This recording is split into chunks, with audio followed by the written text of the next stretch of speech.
Hello everyone, ये इस series का 4th पार्ट है। लेकिन अगर अभी तक आपने बाकी के तीनों पार्ट्स नहीं देखे तो क्या कर रहे हैं आप, जल्दी देखकर आइए क्योंकि इसके स्टार्टिंग के पार्ट्स काफी ज्यादा मजे के हैं। ये सीरीज बहुत ज्यादा जबरदस्त है। 3rd पार्ट के एंड में हमने देखा था कि मिस फुकिन आधे महीने से गायब थी। इन्वेस्टिगेशन करने पर सीनियर लैंग और हमारे लू होंग को पता लगता है कि उन्हें दो असल में येलो स्प्रिंग डेविल के लोग उठा कर ले गए हैं, जिनके आदमी उनके सेट में भी मौजूद हैं। सीनियर लैंग छानबीन करने अकेले निकल जाते हैं। पीछे से लू होंग भी कहाँ शांत रहने वाला था, वो भी अपनी तरह से इन्वेस्टिगेशन करके पता लगा लेता है उन लोगों का जो गोस्ट कल्टीवेटर्स को पनाह देते हैं। उसने काफी चालाकी से अपनी टेक्निक का यूज करके उनमें से कुछ गोस्ट कल्टीवेटर्स को मार भी दिया था। अपनी तरफ से उसने काफी सारी हेल्प कर दी थी। दूसरी तरफ से सीनियर लैंग के साथ साथ उसके मास्टर ली भी जाते हैं मिस फुकिन को बचाने के लिए। सही सलामत वापस आने के बाद मिस फुकिन हमारे लू होंग से मुलाकात करती है। इस पार्ट की स्टार्टिंग में दिखाते हैं कि मिस फुकिन के साथ बात करते हुए लू होंग को पता लगता है कि मिस फुकिन और उसकी कल्टीवेशन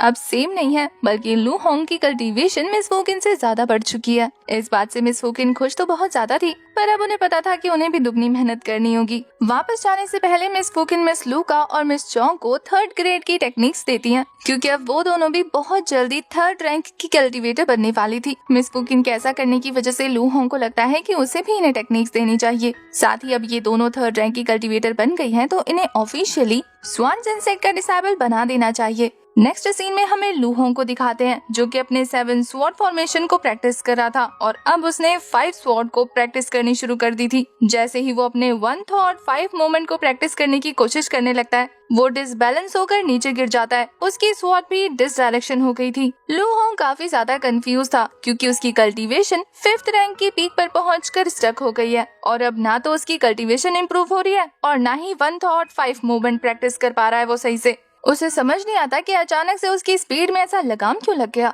यहाँ वो बैठकर परेशान हो ही रहा था कि तभी उसके सीनियर्स उससे मुलाकात करने आ जाते हैं, ये कहते हुए कि कल तो तुम्हारा काफी अच्छा कंपटीशन है ना, तो क्या तुमने उसके लिए प्रिपरेशन कर ली। वो तो खुश हो जाता है उन्हें देखने के बाद। सीनियर सिस्टर श्याओजुन हमारे लू होंग से कहती है कि मैंने सुना है कि तुमने मेरे लिए गिफ्ट प्रिपेयर किया है, तो दिखाओ आखिर वो क्या चीज है। असल में लू होंग ने उनके लिए जो गिफ्ट प्रिपेयर किए थे ना, वो उसी की बात करी है। वो काफी सारे पिल्स जो उसने उसके सफर के लिए बनाए थे। एक पिल को खाने के बाद ही उनकी कल्टीवेशन काफी तेजी से इम्प्रूव होने लगी थी। वो तो काफी ज्यादा खुश हो जाती है ये जानकर कि लू होंग के पास इस तरीके के ट्रेजर्स मौजूद हैं। सीनियर सिस्टर श्याओजुन को इतनी ज्यादा तारीफ करते देखकर तो बाकी दोनों सीनियर ब्रदर्स के मुंह से लाल टपकने लगी थी। वो हमारे लू होंग को छेड़ते हुए कहते हैं कि आखिर ये ऐसी भी कौन सी खास पिल्स हैं, हमें भी तो चखाओ। वो उन दोनों को एक एक पकड़ा देता है, जिन्हें खाने के बाद दोनों की ही कल्टीवेशन इम्प्रूव हो चुकी थी। वो दोनों तो खुश हो जाते हैं कि क्या कमाल की चीज है। लू होंग ने इस तरीके के 31,000 पिल्स प्रिपेयर किए थे। श्याओजुन टू रियाम्स माउंटेन जा रही है ना, वहाँ पर काफी ज्यादा खतरा है, इसलिए वहाँ पर ये पिल्स उसके काम आएंगे। ये बोलकर वो सारे पिल्स सीनियर सिस्टर श्याओजुन को पकड़ा देता है। बाकी दोनों सीनियर्स तो सोच रहे थे क्या कमाल का जूनियर मिला है उन्हें, और वहीं सीनियर सिस्टर श्याओजुन भी यही सोच रही थी कि वो तो परेशान हो रही थी कि वो इतने सारे स्पिरिचुअल ट्रीज और फ्रूट्स कहाँ से लाएगी, क्योंकि माउंटेन में जाने के बाद उसकी कल्टीवेशन तेजी से कम होगी, तो उसे इन सारी चीजों की जरूरत पड़ेगी। पर उसके पास तो इतने सारे रिसोर्सेज है ही नहीं। पर लू होंग ने उसकी ये मुसीबत हल कर ली, जिससे खुश होकर वो अपने पास से एक जेड ब्रेसलेट निकालकर उसे पकड़ा दिया। लू होंग तो शर्माते हुए मना करने लगा था, पर सीनियर सिस्टर श्याओजुन कहती है कि अगर तुमने ये नहीं लिया ना, तो मैं भी वो गिफ्ट्स नहीं लूंगी। सीनियर ब्रदर लिu लियांग बताते हैं कि ये ब्रेसलेट काफी ज्यादा खास है, पर जूनियर सिस्टर उसे चुप कराते हुए कहती है कि नहीं, इतने भी खास नहीं है। असल में तो ये जेड ब्रेसलेट असल में 6th ग्रेड का डिफेंसिव आर्टिफैक्ट है, जो कि मास्टर ने उन्हें दिया था, पर अब वो 7th लेवल की कल्टीवेटर बन गई है, तो ये उसके किसी काम का नहीं है। लू होंग तो ये गिफ्ट लेकर काफी ज्यादा खुश था। वहीं उसकी सीनियर सिस्टर श्याओजुन कहती है कि तुमने तो मेरी प्रॉब्लम ही सॉल्व कर दी। मैं तो टू रियाम्स माउंटेन जाने के नाम से ही घबरा रही थी, पर तुम्हारे इस गिफ्ट की वजह से मेरी सारी परेशानी दूर हो गई। जाते जाते सीनियर सिस्टर श्याओजुन कहती है कि जब मैं वापस आऊंगी ना, तो हो सकता है कि तुम कोड डिसेबल बन जाओ और फिर नेक्स्ट बारी तुम्हारी हो। वो तीनों तो काफी ज्यादा डर जाते हैं, क्योंकि उनके अकॉर्डिंग उन्हें मरने की इतनी जल्दी नहीं है, और वो पागल नहीं है जो मास्टर को खुश करने के लिए वहाँ पहुँच जाए। अब वो इतना ज्यादा जोर जोर से मास्टर के बारे में बात कर रहे थे कि लू होंग कहता है कि धीरे बोलिए, वरना अगर उन्होंने सुन लिया ना तो आप दोनों की क्लास लग जाएगी। पर सीनियर सिस्टर लिu लियांग तो हमारे लू होंग से कहते हैं कि तुम्हारी प्रिपरेशन कैसी चल रही है कंपटीशन के लिए, पता है ना कल स्टार्ट होने वाला है। मास्टर को तुमसे काफी ज्यादा उम्मीद है, तो तुम्हें अपना बेस्ट देना होगा। अब नेक्स्ट सीन में हमें सेक लीडर को दिखाते हैं, जो कि खास मीटिंग कर रहे थे अपने सेक में मौजूद सभी एल्डर्स के साथ। वो बहुत ज्यादा सीरियस होते हुए बताते हैं कि इस बार जितनी भी टीम गई थी टू रियाम्स माउंटेन में, उनमें से कोई भी जिंदा वापस नहीं आया। इसके अलावा इस बार जितने भी बच्चे जाने वाले हैं वो 10 नहीं बल्कि 30 होंगे। 30 बच्चों का सुनकर तो बाकी तीनों एल्डर्स के ऊपर पहाड़ टूट पड़ा था, क्योंकि अब उन्हें काफी सारे खास डिसाइपल्स को खोना होगा। ये सुनकर एल्डर मो काफी ज्यादा भड़क जाते हैं। वो कहते हैं कि ऐसा कैसे हो सकता है, अगर हर बार यही होता रहा तो श्वानज़ेन सेक्ट तो ऐसे दब जाएगा। आपको पता है ना कि हर साल श्वानज़ेन सेक्ट सिर्फ 6 कोर डिसाइपल्स को चूज करता है, लेकिन हमें ट्रू रियल माउंटेन में 10 डिसाइपल्स को भेजने पड़ते हैं और वो भी जिंदा वापस नहीं आते। अगर ऐसे ही हम अपने बेस्ट डिसाइपल्स को खोते रहे तो फिर श्वानज़ेन सेक्ट गायब हो जाएगा। इस बात से तो सेक्ट लीडर भी बिल्कुल वाकिफ थे, पर सेक्ट लीडर को ये भी पता था कि अगर वो माउंटेन्स में स्टूडेंट्स को नहीं भेजेंगे तो फिर मॉन्स्टर धीरे धीरे गाँव पर हमला करना शुरू कर देंगे और इस तरीके से सभी लोग खतरे में आ जाएंगे। एल्डर्स परेशान हो जाते हैं। वो कहते हैं कि क्या माउंटेन्स में खतरा मौजूद है। सेक्ट लीडर बताते हैं कि हर 80 साल में ह्यूमंस और डीमंस के बीच में काफी खतरनाक फाइट होती है, जिससे उनकी तादाद कम हो जाती है, लेकिन अब धीरे धीरे उनकी क्वांटिटी बढ़ती जा रही है, जिससे डीमंस को कंट्रोल करना बहुत ज्यादा मुश्किल हो रहा है और इसी वजह से उन्हें और भी ज्यादा डिसाइपल्स की जरूरत है। वो कहते हैं कि इस साल हमें ज्यादा से ज्यादा लोगों को हायर करना होगा, मतलब डिसाइपल्स को हायर करना होगा। पर ये सुनकर तो सभी एल्डर परेशान होकर कहते हैं कि अगर हम इसी तरीके से डिसाइपल्स हायर करते रहे तो फिर हम उन्हें क्या खिलाएंगे या फिर क्या देंगे, क्योंकि उनके पास कल्टीवेशन इक्विपमेंट्स भी तो होने चाहिए इनफ। इस तरीके से तो कोर डिसाइपल्स को चूज करना भी मुश्किल हो जाएगा। अगर वो रिक्रूट किए हुए डिसाइपल्स को अच्छे से रिसोर्सेज नहीं देंगे तो फिर उनकी कल्टीवेशन कैसे बढ़ेगी, और ऐसे में तो फिर वो सेक्ट के लिए खतरा ही बनकर रह जाएंगे ना। एल्डर कहते हैं कि उसकी चिंता तुम्हें करने की जरूरत नहीं है, हम ज्यादा से ज्यादा लोगों को जंगल में भेजेंगे ताकि वो ज्यादा से ज्यादा चीजें हासिल करके वापस आए। इसके अलावा यहाँ पर सेक्ट लीडर ने बोल दिया था कि हमें 30 लोगों का जुगाड़ करना होगा, इसलिए अपने अपने डिसाइपल्स को चूज करके लिस्ट प्रोवाइड कर देना, उन्हें इमीडिएटली डिपार्चर करना है। तभी वहाँ पर एल्डर किन आ जाते हैं, जो कि टू रियाल्स माउंटेन में गए थे। वो वापस आकर बताते हैं कि वहाँ की सिचुएशन काफी ज्यादा क्रिटिकल है, हमें और भी ज्यादा एल्डर्स की जरूरत होगी। अब तक सभी एल्डर्स वहाँ के चक्कर लगा के आ गए थे, सिर्फ एक ही एल्डर बचे थे और वो और कोई नहीं बल्कि एल्डर ली थे। तो वो वहाँ जाने के लिए रेडी हो जाते हैं। Next day inner sect competition था। इस कंपटीशन के इंचार्ज एल्डर मू के साथ साथ एक अननोन एल्डर थे, जिन्हें देखने के बाद लू होंग भी लाइक मेरे मास्टर क्यों नहीं आए, क्या वो किसी जरूरी काम से बाहर गए। कि तभी एक एक करके उसकी मुलाकात उसके दुश्मनों से हो जाती है, जो उसे चुनौती दे रहे थे। उनमें से एक बंदा तो उसे कहता है कि मैंने तुम्हें इतने सारे चैलेंज लेटर भेजे लेकिन तुमने एक का भी जवाब नहीं दिया, तुम क्या मुझे इतना नीचा समझते हो, इस बार मैं तुम्हें देख लूंगा। लू होंग को नहीं पता था कि आखिर वो चैलेंज लेटर कहाँ गए, पर वो अंदाजा लगाता है कि पक्का मास्टर ने ही इग्नोर कर दिया होगा, ये सोचकर कि मेरी कल्टीवेशन डिस्टर्ब हो जाएगी या फिर सीनियर्स ने फेंक दिया होगा। वो तो सोच रहा था कि क्या उसके इतने सारे दुश्मन उसे आज ही चैलेंज करना चाहते हैं। तभी वहाँ पर इंचार्ज अनाउंस करते हैं कि और भी 2 लोग हैं जो उनके कंपटीशन को विटनेस करने वाले हैं। उनमें से एक का नाम था एल्डर किन और दूसरे थे एल्डर ली। एल्डर किन को देखने के बाद लू होंग समझ जाता है कि पक्का ये वही बंदा होगा जिसके साथ हमारी सीनियर सिस्टर ज्याओजुन जाने वाली है, लेकिन उसके मास्टर इतने ज्यादा परेशान क्यों हैं? सीनियर सिस्टर ज्याओजुन के जाने की तो सारी तैयारियां हो गई है ना, अगर मास्टर परेशान है तो इसका मतलब ये है कि कुछ और हुआ है। ये बंदा बहुत ज्यादा चालाक है, ये पता लगा लेगा। इनर सेक्ट कंपटीशन के रूल तो आपको पता ही है ना कि 6 लेवल के मॉन्स्टर उन पर अटैक करेंगे, जिन्हें मारने के उन्हें काफी सारे पॉइंट्स मिलेंगे, जैसे कि 10,000 पॉइंट्स। जिसके सबसे ज्यादा पॉइंट्स होंगे वो कोर डिसेबल बन जाएगा। जैसे ही पोर्टल ओपन होता है एक एक करके बच्चे अंदर जाना शुरू कर देते हैं। जैसे ही हमारा लू होंग अंदर एंटर होता है तो वो जगह उसे काफी जानी पहचानी लगती है। तभी देखते ही देखते उसके पीछे से एक पाइथन स्नेक अपीयर हो चुका था। वो पाइथन तो उस पर अटैक करने के लिए आगे बढ़ने लगता है। तभी हमारा लू होंग अपने स्प्रिट कैट को उसको शोल शॉक देने को कहता है और फिर वो अपनी फ्लाइंग स्वॉर्ड का यूज करते हुए उस पाइथन पर अटैक कर चुका था, पर पास से इन अटैक्स का कोई असर नहीं होता, बल्कि वो पाइथन जोर से रॉर करते हुए लू होंग के पीछे पड़ जाता है। लू होंग अपनी जान बचाने के लिए वहाँ से भागने लगा था। ये देखकर बाहर से सभी एल्डर्स उससे इम्प्रेस हो जाते हैं कि इस लड़की की बैटल अवेयरनेस तो बहुत ज्यादा अच्छी है, और अच्छी हो भी क्यों ना, भाई साहब प्रो गेमर जो है। एल्डर्स ये देखकर खुश हो जाते हैं कि इस बंदे को अच्छे से पता है कि पाइथन पास से अच्छे अटैक्स कर सकते हैं, इसलिए वो उससे डिस्टेंस बना रहा है। यहाँ मौका मिलते ही पाइथन उस पर फायर बॉल से अटैक करने लग गया था और लू होंग भी उससे दूरी बनाने के बाद अपनी फ्लाइंग स्वॉर्ड उस पर घुसाने लग जाता है। काफी देर तक अटैक करने के बाद उसने फाइनली अपनी स्वॉर्ड की हेल्प से उस पाइथन को हरा दिया था। एल्डर्स कहते हैं कि ये लड़का सच में बहुत ज्यादा समझदार है, इसने तो उस डीमन बीस्ट की वीकनेस भी ढूंढ ली, वो भी इतनी जल्दी बैटल फील्ड में, तो ये कमाल कर देगा। एल्डर किन को भी लग रहा था कि 5th रैंक की पीक पर पहुंचने के बाद इसकी कल्टीवेशन तो बहुत ज्यादा हाई लग रही है। उन्होंने इतने कल्टीवेशन वाले बच्चे को इतना ज्यादा तेज दिमाग रखते हुए नहीं देखा था ना। इनके बिहेवियर को देखकर ऐसा लग रहा है जैसे कि ये लू होंग को चूज करने वाले हैं।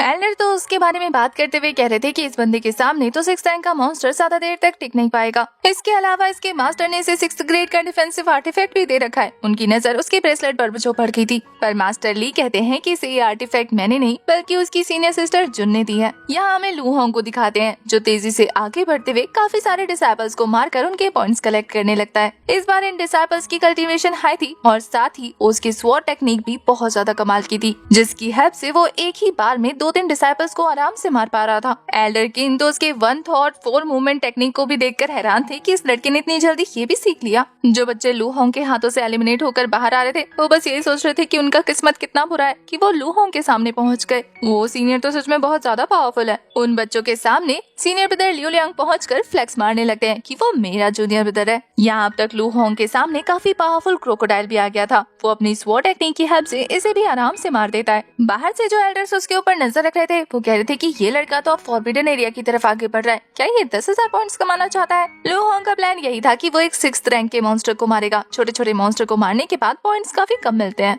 यहाँ जुन लियाओ नाम के उस स्टूडेंट को दिखाते हैं, वो भी 6th रैंक के डीमन बीस्ट को ही ढूंढ रहा था, पर जुन लियाओ के वहाँ पहुँचने से पहले ही किसी ने उस डीमन बीस्ट को मार दिया था। उसे समझ नहीं आता कि कौन है जो अभी अभी यहाँ से गुजरा है। हमें तो पता है ये काम किसका है। यहाँ मैंने आपसे कहा था ना, लू होंग की टेक्निक देखने के बाद ये एल्डर उससे इम्प्रेस हो चुका था। एल्डर किन तो एल्डर ली से कहते हैं कि मैं इस बच्चे को अपने साथ ले जाना चाहता हूँ, पर एल्डर ली कहते हैं कि इस बच्चे को भी 1 साल भी पूरे नहीं हुए हैं सेक्ट में ज्वाइन हुए, आप इसे नहीं ले जा सकते। एल्डर ली नहीं देना चाहते थे लू होंग को, पर एल्डर किन उन्हें अपनी बातों से मैनिपुलेट करते हुए कहते हैं कि इस लड़के की पावर और स्ट्रेंथ सच में कमाल की है और इसके साथ ही हम होंगे ना वहाँ इसके साथ। जिस तरीके से ये बंदा यहाँ के डीमंस को मार रहा है उस तरीके से बस उसे वहाँ के डीमंस को मारना है। हमारी ही प्रॉब्लम्स कम होंगी, आपको समझना चाहिए। और अगर आप चाहें तो इसकी कल्टीवेशन को रीच कराते हुए एनलाइटमेंट रैंक तक पहुँचा सकते हैं। वहाँ बीस्ट के साथ साथ कल्टीवेशन रिसोर्सेज भी तो मिलती है ना। एल्डर किन लू होंग के दिमाग को परख चुके थे। वो कहते हैं कि ये लड़का बहुत ज्यादा चालाक है, ये एक 10 सिचुएशन में जाएगा तो इसकी कल्टीवेशन रैपिड तरीके से ग्रो होने लगेगी।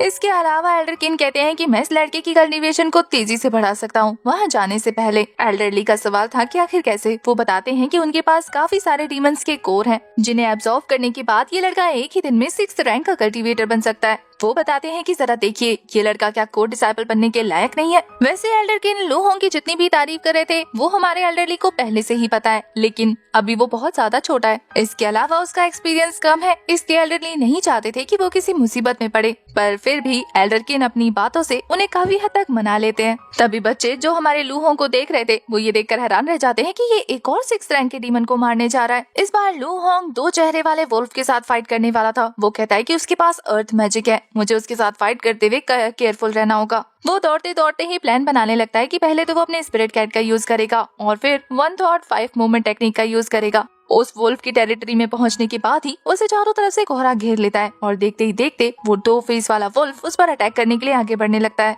उस वुल्फ की स्पीड काफी ज्यादा तेज थी। वो क्रिस्टल अटैक थ्रो करने लगा था, जिससे हमारा लू होंग बचकर भागने लग जाता है। उस वुल्फ के 2 मुंह थे, इसलिए उसके अटैक्स काफी ज्यादा स्पीड में होने लगते हैं, जिनसे बचकर भागने में लू होंग को प्रॉब्लम हो रही थी। क्रिस्टल अटैक के साथ साथ तो वो वुल्फ जोर जोर से रॉर भी कर रहा था, जिसके रॉर के इफेक्ट की वजह से उसके खुद के क्रिस्टल धीरे धीरे टूटकर बिखरने लगते हैं, जिससे वहाँ आसपास और भी ज्यादा फॉग फैल जाता है। लू होंग को अपने आसपास का एरिया साफ साफ दिखाई नहीं दे रहा था, पर वो वुल्फ छुप छुप कर हमारे लू होंग पर अटैक थ्रो करना शुरू कर देता है। इस स्नीक अटैक को डॉज करने के लिए हमारे लू होंग को फ्लिप करना पड़ रहा था और इस वजह से वो थोड़ी देर के लिए डिस्ट्रैक्ट हो गया था। तभी मौका पाकर वो वुल्फ तेजी से उस पर झपट्टा मार के पंजे से हर्ट करने वाला था। उसका मोमेंटम बहुत ज्यादा फास्ट था। लू होंग समझ जाता है कि अब अगर उसने एक्शन नहीं लिया तो ये वुल्फ उसे मार देगा, तो फिर वो फटाफट से अपने 1 थॉट 4 मूवमेंट टेक्निक को एक्टिवेट करने लग जाता है। इस अटैक से हिट होने के बाद तो वुल्फ वो और ज्यादा एग्रेसिव हो गया था, पर लू होंग एक रिस्क लेते हुए 1 थॉट 5 मूवमेंट टेक्निक को प्रैक्टिस करने लग जाता है। ये कहते हुए बच्चू इस बार तू नहीं बचने वाला। लू होंग ने एक एक करके अपने स्वॉर्ड को उस वुल्फ की तरफ थ्रो करना शुरू कर दिया था। वो वुल्फ तो उसके स्वॉर्ड से चारों तरफ से घिर जाता है और अब लू होंग की स्वॉर्ड टेक्निक की वजह से ही वो दोनों वुल्फ के हेड आपस में ही फाइट करने लग गए थे। लू होंग को पता लग जाता है कि बस अब यही उसका आखिरी चांस है जब वो मौके पे चौका मार सकता है। इसके बाद तो वो अपने सारे स्वॉर्ड को उस वुल्फ की तरफ थ्रो करके उसके खेल को खत्म कर चुका था। उस वुल्फ के मरते ही उसे 10,000 पॉइंट्स मिल जाते हैं। यहाँ लू होंग को लगातार 6th रैंक के मॉन्स्टर को मारता देखकर बाहर बच्चे जो कि उसकी फाइट को एंजॉय कर रहे थे वो उसके पॉइंट्स को कैलकुलेट करते हुए कहते हैं कि हमारे सीनियर ब्रदर लू ने 2,50,000 पॉइंट्स इकट्ठे कर लिए हैं बीस्ट को मार मार कर। यकीन नहीं आता कि ये बंदा आधे साल में एक तो आउटर सेक्ट डिसाइपल बना, उसके बाद इनर सेक्ट डिसाइपल और अब कोर डिसाइपल बनने वाला है। उसके सीनियर्स और एल्डर्स भी ये देखकर काफी ज्यादा खुश थे। मास्टर किन तो कहते हैं कि ये लड़का तो वॉरियर बन के जन्मा है। एल्डर किन तो फिर से एल्डरली को मनाने लगते हैं, पर इस बार एल्डरली मानते हुए कहते हैं कि मेरी एक कंडीशन है। एल्डरली को मानता देखकर एल्डर किन खुश हो गए थे। वो कहते हैं कि ठीक है, मैं कुछ भी कर सकता हूँ आपकी विश को फुलफिल करने के लिए। एल्डरली कहते हैं कि मैं चाहता हूँ कि स्वानजिन सेक्ट से इस बार सिर्फ 10 ही डिसाइपल जाएं, और इसके अलावा लू होंग आपके साथ जाएगा तो जरूर, लेकिन जब उसका दिल करेगा वो वहाँ से वापस आ सकता है। इस चीज के लिए एल्डर किन पूरी तरह से रेडी थे। वहीं दूसरी तरफ हमें लू होंग के दुश्मनों को दिखाते हैं, जो एक साथ इकट्ठा होकर हमारे सीनियर ब्रदर जियांग को चारों तरफ से घेर लेते हैं। क्योंकि सीनियर ब्रदर जियांग की कल्टीवेशन 7th रैंक की है, तो इन सभी को गलतफहमी हो गई थी कि जो भी 6th रैंक के मॉन्स्टर को मार रहा है वो और कोई नहीं बल्कि सीनियर ब्रदर जियांग है। वो सभी तो एक साथ अटैक करके जियांग को मारना चाहते थे ताकि उसके पॉइंट्स को हासिल कर सके, पर सीनियर ब्रदर जियांग तो ये कहते हुए वहाँ से निकल जाते हैं कि उन बीस्ट को मैंने नहीं मारा, मानना है तो मानो, नहीं मानना तो मत मानो। वो तीनों तो सीनियर ब्रदर जियांग का ये एटीट्यूड देखकर हैरान थे और साथ ही सोच रहे थे कि अगर इन्होंने नहीं मारा तो फिर किसने मारा, क्योंकि इनके अलावा तो बाकी सारे 5th रैंक की पीक वाले कल्टीवेटर हैं। पर यहाँ सीनियर ब्रदर को दिखाते हैं जिन्हें पूरा यकीन था कि अगर वो नहीं मारे तो पक्का इन सभी को उनका जूनियर ब्रदर मार रहा है। उसके ट्रेसेस को ढूंढते हुए वो उस तक पहुँच भी जाते हैं। लू होंग तब भी एक 6th रैंक के मॉन्स्टर को मारने में बिजी था। अपनी आंखों से ये नजारा देखने के बाद तो वो काफी ज्यादा प्राउड फील करते हुए कहते हैं कि क्या बात है जूनियर ब्रदर, तुमने तो सारे 6th रैंक के मॉन्स्टर को मार दिया। पर वो तो शर्माते हुए कहता है कि नहीं ब्रदर, अभी भी एक बाकी है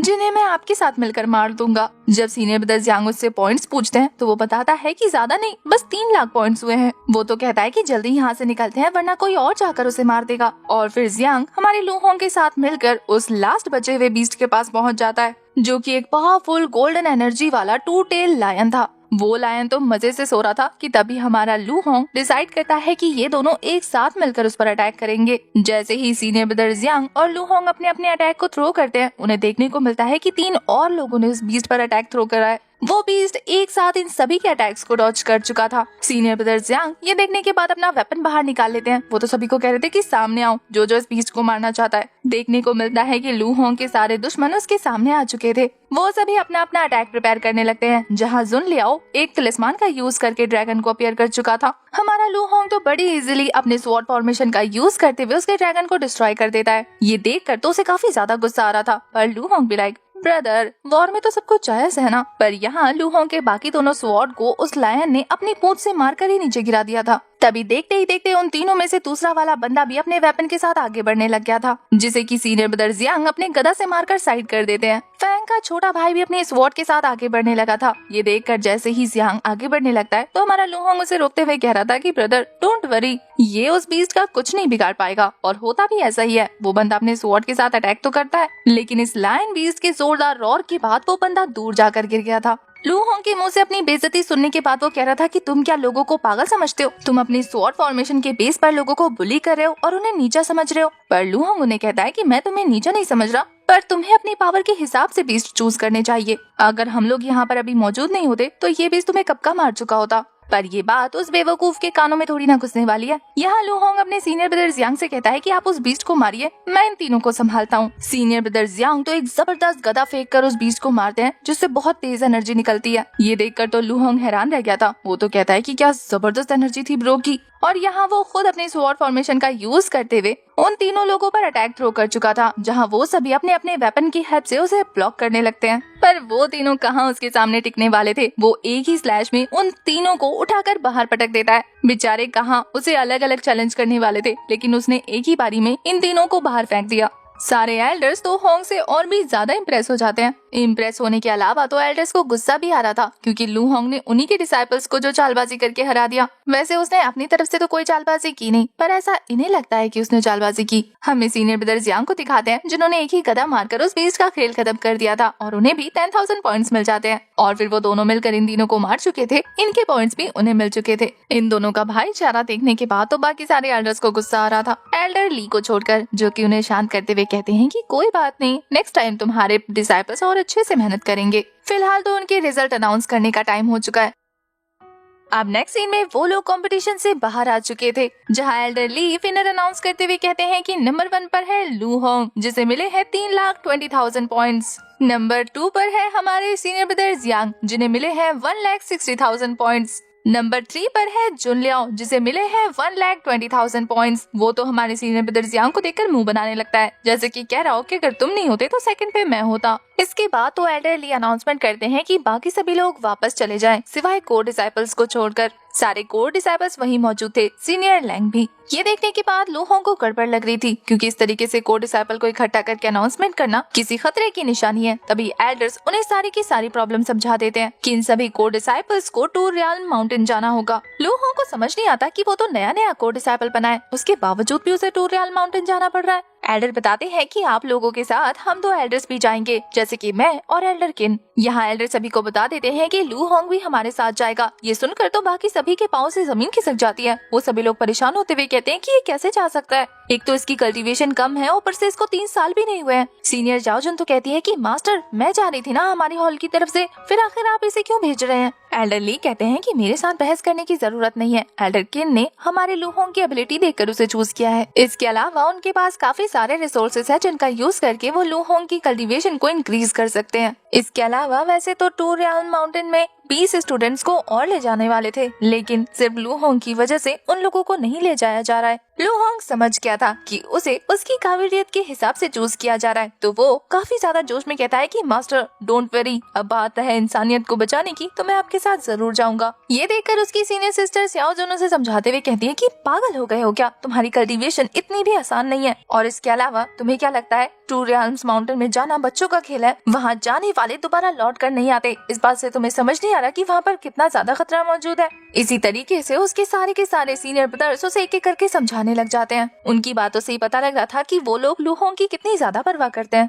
लू होंग उन सभी को रिलैक्स रहने का कहता है। वो कहता है कि अगर मैं नहीं गया तो बाकी और 20 स्टूडेंट्स को जाना होगा, और इसके अलावा आप लोग मुझ पे भरोसा रखिए, मैं उन मॉन्स्टर्स को हरा दूंगा। मेरे साथ मेरे इतने सारे सीनियर्स और लीडर भी तो हैं। वो एल्डर ली और एल्डर किन की बात कर रहा था। लू होंग अभी भी काफी ज्यादा मोटिवेट लग रहा था। ये देखने के बाद सीनियर सिस्टर ज्याओ जुन को उस पर भरोसा करना ही पड़ता है, और अब वो इतना जिद्दी है ही कि कोई उसे नहीं समझा पाता। अब उन लोगों के आपस के बीच की बॉन्डिंग देखने के बाद तो एल्डर किन भी लाइक, ये तो सच में श्वानजन सेक्ट के डिसाइपल कहलाने के लायक है। आपकी यंगर जनरेशन तो सच में एक दूसरे की परवाह करना जानती है। एल्डर किन उन सभी से प्रॉमिस करते हैं कि चिंता मत करो बच्चों, मैं तुम्हारे साथ हूँ, और मैं वादा करता हूँ कि 3 साल बाद तुम लोग सही सलामत वापस आ जाओगे। एल्डर ली तो कहते हैं कि बड़े दोगले हो तुम, इतने सालों से तो एक भी स्टूडेंट्स को सही सलामत वापस नहीं लाए। अब मेरे डिसाइपल्स का क्रेडिट खुद लेना चाहते हो, मैं यहाँ पर तुम्हें इस चीज का क्रेडिट लेने नहीं दूंगा। उनकी आपस की बात सुनने के बाद तो लू होंग को लग रहा था कि वो तो सच में बहुत ज्यादा पॉपुलर हो गया। अब फर्स्ट पोजीशन पर आने की वजह से हमारे लू होंग को काफी सारे ट्रेजर्स मिलते हैं, जैसे कि उसे 6th ग्रेड के मॉन्स्टर का कोर मिलता है, उसके अलावा टॉप ग्रेड कल्टीवेशन मैनुअल मिलता है, और काफी सारे हाई ग्रेड के आर्टिफैक्ट्स भी मिलते हैं।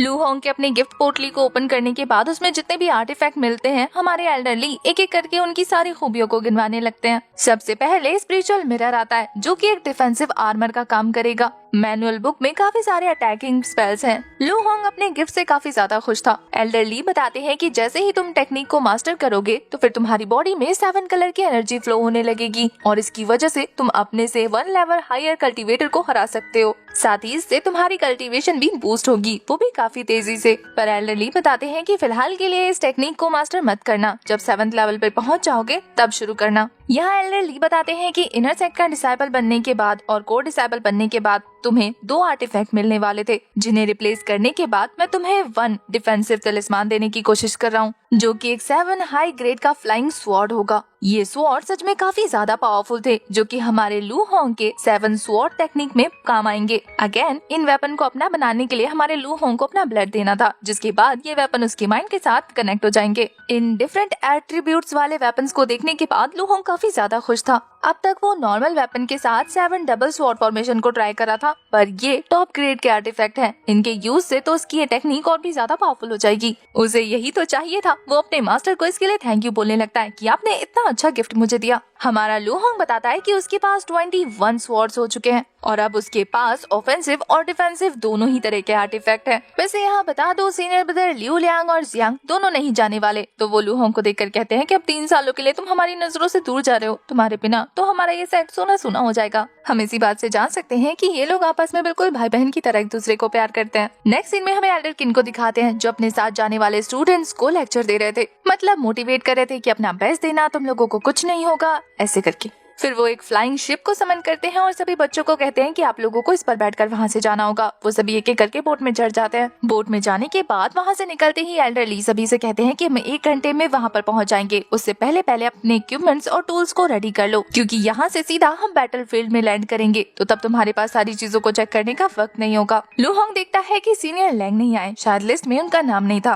पर वो ये देखकर खुश था कि उसके साथ उसकी सीनियर सिस्टर है। वो तो कहता है कि हम दोनों ही उन बाकी सारे डीमंस के छक्के छुड़ा देंगे। इसके बाद एल्डर के कहने पर वो सभी अपने अपने वेपन्स को चेक करना शुरू कर देते हैं। वेपन्स को चेक करने के अलावा हमारा लू होंग अपने स्पिरिट कैट को डीमन स्कोर खिलाना नहीं भूलता, जिससे उसकी कल्टीवेशन भी बढ़ जाए। वो अब तक काफी बड़ी हो चुकी है। यहाँ लू होंग अपने वेपन को चेक करते हुए बताता है कि उसके पास wind sword, water sword, gold hunter sword, ghost wine sword, यानी स्वॉर्ड, फायर स्वॉर्ड और अर्थ स्वॉर्ड मौजूद है। अब तक उन्हें ट्रैवल करते करते रात हो चुकी थी और वो लोग सीधा बैटलफील्ड के पास पहुंच जाते हैं, जहाँ से काफी सारे खतरनाक डीमंस के रॉर करने की आवाजें आ रही थी। उनके साथ सीनियर लैंग तो नहीं, लेकिन सीनियर फेंग जरूर आया था। वहाँ पहुँचने के बाद आसमान में सभी को एक खास तरीके का फॉर्मेशन दिखता है। एल्डर बताते हैं कि इस फॉर्मेशन से तेजी से फ्लाइंग बीस्ट उनकी तरफ आगे बढ़ने लगते हैं। वो बताते हैं कि फाइट स्टार्ट होगी, सभी स्टूडेंट को अपना बेस्ट देना है। इसके अलावा रेस्ट करने के लिए मैट्रिक्स टावर में बंदोबस्त किया गया है, लेकिन एक प्रॉब्लम है, ये कोई नकली बैटलफील्ड तो है नहीं कि सभी एक साथ फाइट करें, इसलिए 3-3 के ग्रुप्स में बच्चों को डिवाइड होना होगा और 3 में से एक बच्चा ही मैट्रिक्स टावर में जाकर रेस्ट कर सकता है। ये रूल सुनने के बाद तो लू होंग हैरान था कि रूल्स तो सच में बहुत ज्यादा डिफिकल्ट है। इस तरीके से तो बच्चे जल्दी थक जाएंगे और उनकी टीम फेल हो जाएगी। सभी बच्चों ने रूल्स सुन लिया था। इसके बाद वो वहाँ के बैरियर को थोड़ा सा ओपन करते हैं और सभी स्टूडेंट्स के साथ वहाँ से रवाना हो जाते हैं। जहाँ आगे बढ़ते हुए बच्चों की नजर बाकी स्टूडेंट पर पड़ती है जो कि दूसरे सेक्स से आए थे। वो भी मॉन्स्टर के साथ फाइट कर रहे थे, जहाँ एक एक मॉन्स्टर को संभालने के लिए 2-2 स्टूडेंट्स की जरूरत पड़ रही थी। पर जिन 2 डिसाइपल्स की ये लोग स्ट्रेंथ देख रहे थे, वो दोनों सच में कमाल के थे। वो अपने स्किल्स और इक्विपमेंट की हेल्प से उस बीस्ट को मार गिराते हैं। यहाँ लू होंग को उन बच्चों को देखकर सीनियर जियाओ कहती है कि चिंता मत करो, हम बीस्ट के साथ फाइट करेंगे तो हम उनसे भी ज्यादा पावरफुल हो जाएंगे। अब लू होंग को पावरफुल बनने की भूख तो थी, वो और ज्यादा मोटिवेट हो जाता है। आगे बढ़ते हुए एल्डर्स को काफी सारे बच्चे नजर आते हैं जो कि बीस्ट से चारों तरफ से घिर चुके थे। वो तो एल्डर से हेल्प मांगने लगते हैं। ये देखकर सीनियर सिस्टर जियाओ जुन और सीनियर ब्रदर फेंग आगे आते हुए अपने अपने वेपन के साथ उन बीस्ट पर अटैक करने लगते हैं। इन दोनों पावरफुल डिसाइपल्स के लिए, जो कि 8 लेवल के कल्टीवेटर बनने वाले हैं, उनके अटैक्स भी इस बुल बीस्ट का जरा सा भी बाल बांका नहीं कर पाते। ये देखकर तो लू होंग भी हैरान था। तभी देखते ही देखते वहाँ पर बुल बीस्ट का झुंड अपीयर हो जाता है। ये देखकर तो एल्डर भी हैरान रह जाते हैं कि अब तो मुसीबत खड़ी होने वाली है। अब सभी डिसाइपल्स को एक साथ फाइट करने के लिए कूदना पड़ता है, जहाँ लू होंग अपनी टेक्निक से बुल बीस्ट को मार गिराता है। ये देखने के बाद एल्डर कहते हैं कि तुम्हारी टाइमिंग कमाल की है, अगर तुम 6 लेवल के कल्टीवेटर होते तो 8th रैंक के मॉन्स्टर को आराम से हरा देते। इसके बाद तो एल्डर किन भी अपनी पावर रिलीज करते हुए अपने स्पिरिचुअल स्वॉर्ड से वहाँ पर मॉन्स्टर को मारने लगते हैं। उन्होंने एक ही बार में बुल बीस्ट के लीडर को भी मार दिया था और साथ ही काफी सारे और बीस्ट को भी। उन बुल बीस्ट को मारने के बाद जो कोर हमारे लीडर को मिलता है, वो उसे लू होंग को पकड़ा देते हैं, ये कहते हुए कि इनकी हेल्प से अपनी कल्टीवेशन को इम्प्रूव कर लेना, यहाँ पर सबसे कम कल्टीवेशन तुम्हारी है। एल्डर कहते हैं कि अब बीस्ट तुम्हारे हवाले हैं, जितनों को मारोगे उतनी सारी चीजें तुम्हारी हो जाएंगी। और इसके बाद एल्डर जितने भी बीस्ट को मारेंगे उसे वो इक्वल पार्ट में डिस्ट्रीब्यूट करेंगे। ये सुनकर स्टूडेंट्स खुश हो जाते हैं और पूरे फोकस के साथ फाइट करने लगते हैं। इसी के साथ हमारा ये वाला पार्ट हो जाता है खत्म। वैसे तो मैं श्योर नहीं हूँ, लेकिन ये सीरीज का सेकंड लास्ट पार्ट हो सकता है, क्योंकि सीरीज के टोटल 48 एपिसोड अपलोड होने थे, जिसमें से 46 हो चुके हैं, बस अब 2 बचे हैं। वैसे अभी तक वो 2 एपिसोड अपलोड नहीं हुए हैं, लेकिन होते ही मैं एक्सप्लेनेशन ले आऊंगी। और साथ ही अगर इस सीरीज के आगे भी एपिसोड्स ऑनगोइंग रहे तो फिर मजा आ जाएगा। इसके अलावा आपको ये सीरीज अब तक कैसी लगी, कहानी कैसी लगी, कमेंट करके जरूर बताना। तब तक के लिए bye bye, tata, take care.